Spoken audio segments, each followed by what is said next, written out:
que ce soit pour les entreprises de distribution ou les entreprises liées à de la production, à partir du moment où il y a un entrepôt de stockage, il est intéressant de fournir à un certain nombre d'employés le moyen d'interagir facilement avec Dynamics 365. Pour cela, les applications de WMS peuvent être une bonne alternative. Voyons comment cela peut se passer au niveau des licences. Tout d'abord, l'application. En fait, cette application est téléchargeable gratuitement et installable gratuitement sur des devices de type Android ou de type Windows CE. Ensuite, il est nécessaire de déclarer cette application mobile sur le même tenant que celui sur lequel est installé Dynamics 365. Donc pour cela, on va dans Azure et il est nécessaire de déclarer cette application, ce qui nous permettra d'obtenir les clés d'enregistrement de l'application et on sera à ce moment-là à même de les répertorier, de les répercuter dans les paramètres de l'application mobile qui se trouve ici.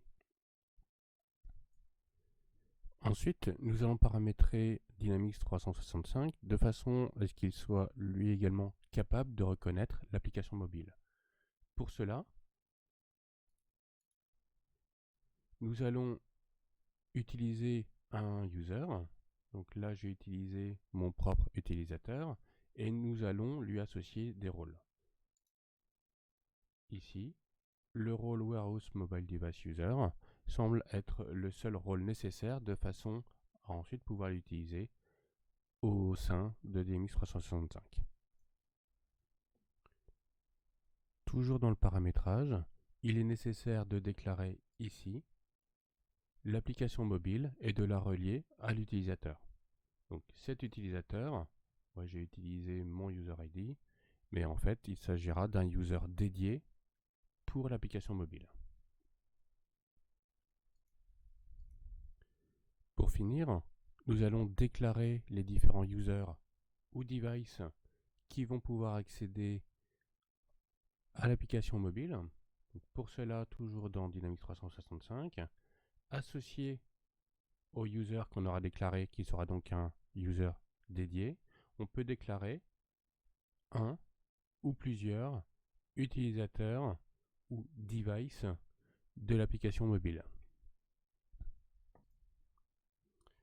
À titre d'exemple, j'ai déclaré ici deux utilisateurs, 71 et 72, auxquels j'ai associé deux menus différents, donc avec des possibilités d'interagir différentes avec D365. Si on regarde ce qui se passe, avec le 71,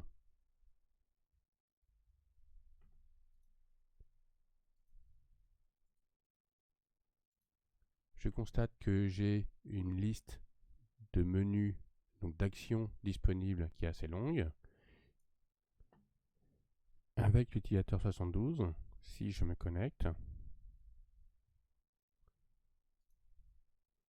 je vois que je dispose d'un nombre limité d'options de menu.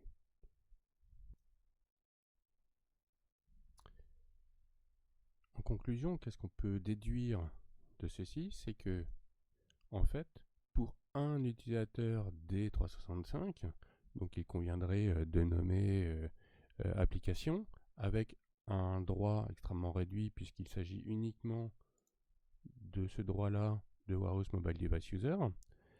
En fait, on pourrait connecter X milliers d'utilisateurs qui sont purs WMS à travers cette solution-là.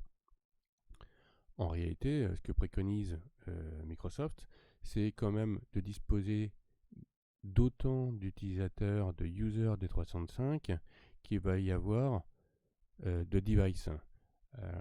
Ceci pour des raisons de sécurité. En effet, si un device se retrouve perdu dans la nature, il a toujours accès à l'environnement des 365 et il permet toujours de faire des transactions à travers cette application mobile. Pour limiter ça, donc l'idée c'est de créer autant d'utilisateurs. Comme ça, si un device se retrouve perdu dans la nature, il est toujours possible, à travers cette chose-là, de venir le désactiver. Moyennant quoi, il reste vrai que pour un nombre d'utilisateurs D365 assez réduit avec un niveau d'autorisation également assez réduit, il est possible de connecter plusieurs dizaines, centaines d'utilisateurs purs WMS. Quelle est la mutation de cette chose-là? En réalité, si on a plusieurs sociétés qui sont définies, on a toujours la possibilité d'avoir un seul utilisateur des 365. La véritable limite se retrouve en fait techniquement au niveau de l'instance, car l'application est déclarée sur un tenant et il faut qu'elle soit sur le même tenant sur lequel est déclarée l'application des 365 Supply Chain. Une fois qu'on a déclaré, qu'on a autorisé l'application et qu'on a créé les différents identifiants d'autorisation dans Microsoft Azure, et après avoir paramétré dans Dynamics Supply Chain les différents users ainsi que les menus, en fait on va voir comment on peut déployer et créer l'application sur les différents devices. Cela se passe donc au niveau de l'application mobile. On va dans les paramètres. Ici, à ce niveau-ci, il est possible d'enregistrer les différents paramètres. Donc moi ce que j'avais fait, c'est que manuellement, j'avais été ici créer et modifier les coordonnées telles qu'elles ont été enregistrées dans Azure. Une autre façon de le faire consiste, beaucoup plus simple, consiste à venir scanner un QR code. À titre d'exemple, j'ai donc créé un QR code et je vais maintenant venir le scanner de façon à créer un nouvel identifiant, donc c'est-à-dire ici une nouvelle valeur dans la liste de valeurs qui contient les identifiants de connexion.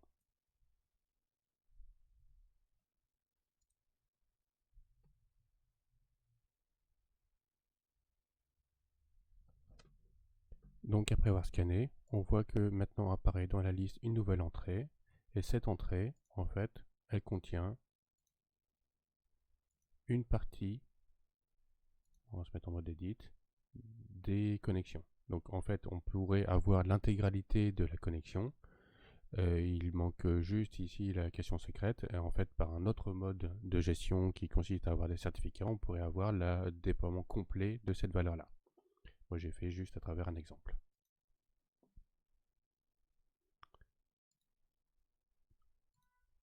Et ensuite, il est donc possible de l'utiliser. Une des fonctionnalités attendues du Warehouse Management, c'est que le système propose des emplacements de rangement afin d'assister et de guider le personnel de la logistique et ainsi leur éviter de perdre du temps dans la recherche de l'emplacement adéquat. Une première façon de faire consiste à attribuer à l'article un emplacement fixe. Dans ce cas, on peut dire que l'emplacement est statique. Une autre façon de faire consiste à attribuer une zone dans laquelle se trouvent plusieurs emplacements. Dans ce cas, on se retrouve avec des emplacements dynamiques. Le système va alors nous aider à attribuer le bon emplacement de rangement selon qu'il est à sa connaissance occupé ou disponible. Ensuite, pour proposer un emplacement, le système va venir comparer les limites physiques d'un emplacement par rapport aux limites physiques d'un article. Ceci de façon à faire en sorte que l'article puisse rentrer dans l'emplacement. Parfois, l'article est rangé avec son conditionnement. Dans ce cas, on va venir comparer les limites physiques de l'emplacement avec l'article dans son conditionnement. Pour l'emplacement fixe, je suis donc venu paramétrer par rapport à cet article-là un emplacement dit fixe qui va être le 02, 015. En fait, une fois qu'on a enregistré ce paramétrage-là, on peut voir dans la fiche article, toujours sur mon article RM03, si je descends dans le FastTab Warehouse, je vois ici l'emplacement fixe tel qu'il a été paramétré en visualisation. Donc maintenant, je viens créer une commande d'achat que j'ai préparée par avance, toujours sur mon article RM03, avec une quantité qui est en attente de réception. Donc maintenant, je vais venir faire la réception. Je vais dans l'outil, je lui donne le numéro de commande.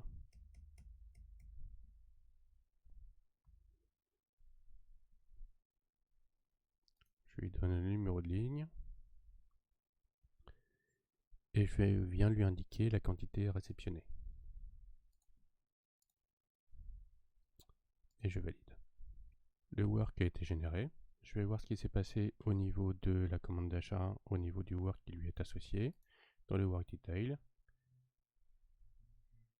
je vois ici que j'ai un work qui a été généré pour ces lignes de commande et il a bien pris en compte l'emplacement fixe associé à cet article. J'ai donc préparé une commande fournisseur avec dedans deux lignes de commande qui concernent l'article RM04 avec une quantité de 4 et une quantité de 5.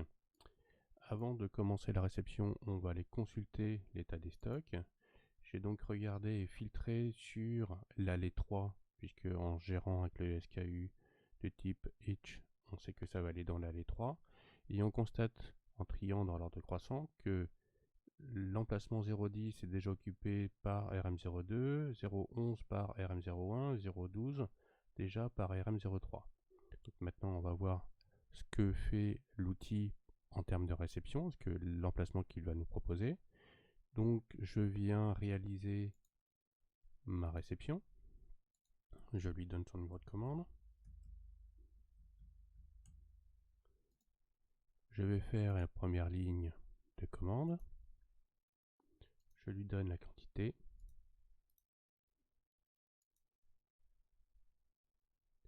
Le work a été généré. Je refresh. Je vais voir ce qui s'est passé. Le système me propose du coup l'emplacement suivant. Pas le 10, pas le 11, pas le 12, mais le suivant. Si on va consulter ce qui s'est passé en termes de création, on a un log de création. En fait, le système nous dit exactement ça, c'est-à-dire que il a essayé de proposer l'emplacement 10, mais il ne peut pas parce qu'il y a déjà un article qui est dedans et que cet emplacement n'est pas géré en multi-articles. Pareil pour le 11, pareil pour le 12, et c'est la raison pour laquelle il nous donne le 13. Je constate ici qu'effectivement l'article RM04 est bien arrivé sur l'emplacement 0313.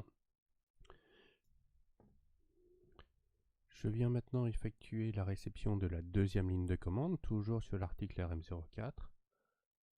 On vérifie auparavant l'état des emplacements. On voit que j'ai bien toujours l'emplacement 10, 11, 12 qui sont occupés par des articles différents de RM04. Le RM04 ayant été réceptionné sur et rangé sur l'emplacement 0313. Je reviens sur ma commande. Je vais venir faire ma réception. Je lui donne son numéro de commande, son numéro de ligne, il me reconnaît, je lui donne la quantité et je valide. Le work a été généré, je viens consulter la génération du work et donc le système vient me proposer le même emplacement de façon à compléter l'emplacement déjà existant et déjà attribué à l'article RM04. J'ai préparé une nouvelle commande avec deux lignes, une qui porte sur le RM01, l'autre qui porte sur le RM04. En fait, j'ai déjà effectué un travail qui consiste à réceptionner la première ligne, le RM01, où j'ai effectué un petit changement de paramétrage de façon à le forcer à aller sur un emplacement déterminé. Si je vais voir les works, ils sont associés, les works sont maintenant closed, et j'ai donc effectué la réception sur l'emplacement 0410. Si je vais voir ce qui s'est passé, effectivement au niveau des stocks, j'ai bien l'article qui se trouve sur l'emplacement 0410. Je viens voir le paramétrage particulier qui est associé à cet emplacement. En fait, cet emplacement, il a un profil particulier. Et on voit que ce paramétrage autorise d'avoir plusieurs codes articles à l'intérieur du même emplacement. Si je ferme, je ferme, je ferme, je viens maintenant effectuer la réception de ma deuxième ligne qui porte sur l'article RM04.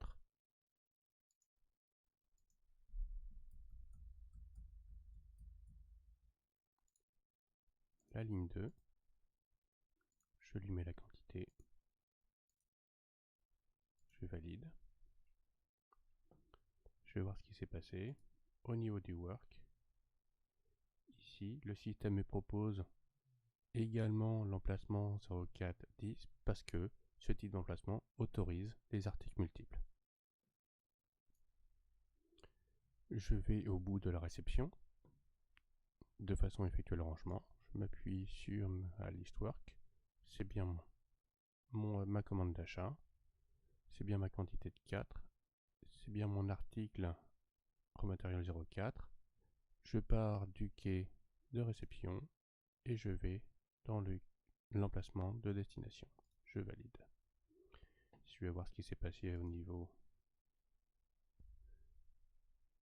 l'emplacement 0410. Je me retrouve bien avec 2 articles. J'ai donc créé une nouvelle commande d'achat sur l'article RM05 pour les quantités de 12 et de 6. On y reviendra après. Cet article, il est un peu particulier dans le sens où on a paramétré sur cet article des dimensions, en fait de largeur, de profondeur et de hauteur. On voit ici la hauteur de 10. Et également, on a paramétré pour faire en sorte que cet article il soit rangé dans des emplacements de l'allée 5. On voit ici, après quelques essais, où les articles sont rangés dans l'allée 5. Ces emplacements, en fait, ont un paramétrage un peu particulier, dans le sens où on a défini sur ces emplacements des limites physiques de dimension. Donc de 90 en hauteur, de 90 en largeur et de 90 en profondeur. Donc on est autorisé finalement à empiler 9 articles RM05 puisque l'article RM05 fait une hauteur de 10. On va sur la commande d'achat. J'ai une quantité de 12 à réceptionner et actuellement j'ai un emplacement qui est déjà, celles-là sont déjà remplies et en fait il me reste un emplacement qui contient déjà 2 articles RM05. Je viens maintenant effectuer la réception pour voir ce qui se passe.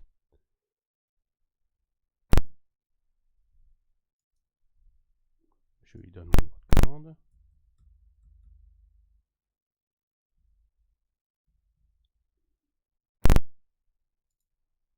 La première ligne et je viens lui indiquer la quantité de 12.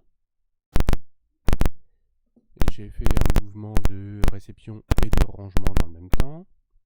Donc je valide ici mon enregistrement et le système me propose en fait de faire un rangement de 7 par rapport à l'emplacement sur lequel il y a déjà quelque chose, de façon à le compléter jusqu'à 9. On le valide. Et il me propose de maintenant mettre à disposition la quantité 5 restante sur un nouvel emplacement. Je valide. Si je refresh, je vois apparaître ici ma quantité de 9 sur l'emplacement 13 et ici là, le complément qui est venu se mettre sur un nouvel emplacement. Je viens maintenant effectuer la réception de la deuxième ligne, toujours sur mon article RM05 qui a une quantité de 6. On est dans la situation suivante où normalement je viendrai compléter cet emplacement-là avec une quantité de 4 et ensuite mettre à nouveau une quantité de 2 dans un nouvel emplacement. Sauf que j'ai effectué un changement de paramétrage qui m'interdit de découper la quantité. On va voir ce que ça donne. Donc j'ai ma quantité de 6. Je viens ici effectuer ma réception. C'est la ligne numéro 2. Et je viens effectuer ma réception de 6. Je valide. En fait, le système ne me découpe pas la quantité suite au changement de paramétrage et vient me mettre à disposition l'article dans un nouvel emplacement. Je valide. Je vais voir ce qui s'est passé au niveau des emplacements et effectivement, j'ai bien la quantité qui est en stock sur ce nouvel emplacement. Donc, possibilité suite à changement de paramétrage. J'ai donc créé une nouvelle commande fournisseur sur l'article RM06 pour une quantité de 4. Et avant cela, on va voir le paramétrage de cet article, RM06. Donc en fait, je lui ai associé ici un pack size category ID. Et en plus de ça, au niveau des location stocking limit, je lui ai dit que pour ce pack size category ID, pour les emplacements qui sont limités en termes de dimension, donc les emplacements en fait de l'allée 06, on verra juste après, je me limite à une quantité de 3. Pour cet article WRM06, en fait, je lui demande d'aller dans l'allée 06 et j'autorise de casser les quantités. Actuellement, on est dans la position suivante où j'ai dans l'allée 06 l'emplacement 11, 12 et 13 qui sont déjà remplis avec une quantité de 3. Donc maintenant, je vais voir par rapport à ma quantité de 4 ce qu'il s'autorise à faire. Compléter les emplacements ou venir ranger l'article dans de nouveaux emplacements. Je viens faire la réception. Je lui donne le numéro de commande, le numéro de ligne, la quantité. Je valide.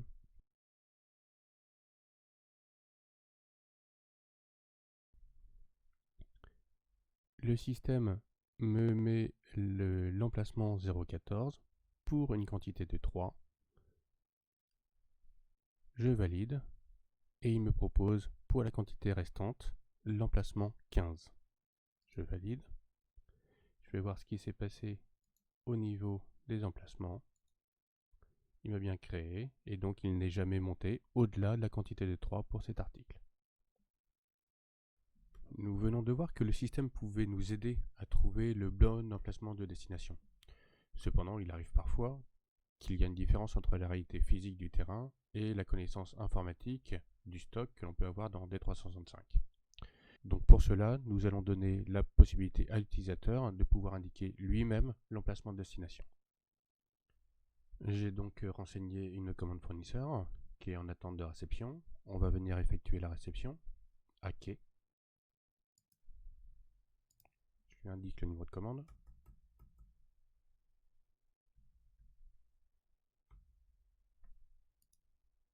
Le numéro de ligne, la quantité. Je valide. Le work est créé. On va voir ce qui s'est passé. Au niveau du work, le système me fait évidemment le pic sur le quai de réception et le put sur l'emplacement destination 0410. Nous allons maintenant effectuer le mouvement de rangement. Donc je sors de là pour venir effectuer le rangement. Je retrouve mon work. Je le trouve. Il me dit fais le pic au moment du quai de réception et va faire le put sur l'emplacement 0410. Sauf que au moment où je me retrouve physiquement devant l'emplacement, il se peut qu'il soit complet ou qu'il y ait un problème à ce niveau-là. Pour cela, je peux venir ici et faire ajuster l'emplacement destination. Je viens choisir une raison pour laquelle je ne choisis pas cet emplacement. Location full, je valide.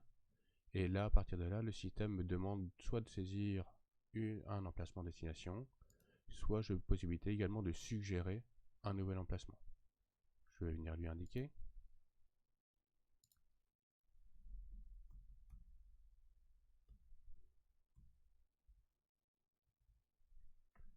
Je valide.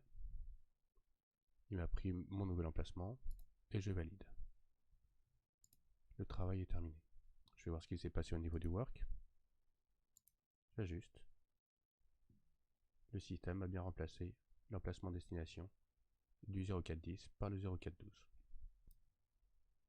Pour aller un petit peu plus loin, je vais venir faire une recherche directement au niveau de l'outil Warehouse Mobile. Dans mes recherches, j'ai la possibilité de regarder les stocks qui sont mis sur un emplacement particulier. Je vais donc aller prendre le dernier que j'ai saisi.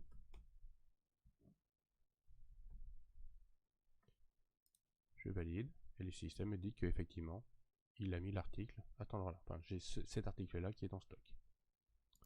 Si je ferme, si j'annule, à partir de la recherche article, je peux saisir mon numéro d'article.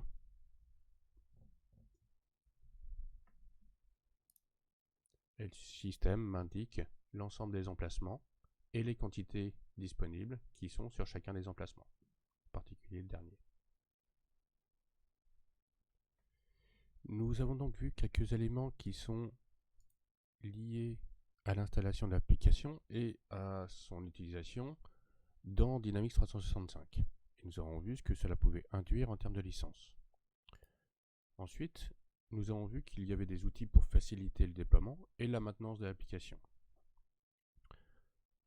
Puis, d'un point de vue fonctionnel, nous avons vu comment le système pouvait nous aider à ranger les pièces en réception dans des emplacements tout d'abord avec des emplacements fixes, puis avec des emplacements dynamiques. Ensuite, nous avons vu comment le système pouvait nous aider à ranger en autorisant ou en interdisant les emplacements multi-articles.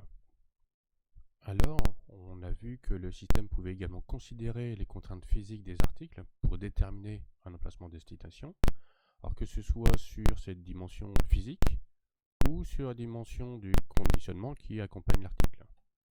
Un raffinement de ce rangement consistant à soit respecter, soit avoir la possibilité de casser la quantité qui est en cours de rangement sur des emplacements différents. Et enfin, malgré toute cette assistance, avoir toujours la possibilité de coller au terrain en laissant la possibilité à l'utilisateur d'indiquer lui-même l'emplacement de destination. Ceci vient conclure la vidéo. Je vous invite désormais à cliquer sur le petit lien juste en bas, ça ne dure pas plus de 30 secondes. Au revoir.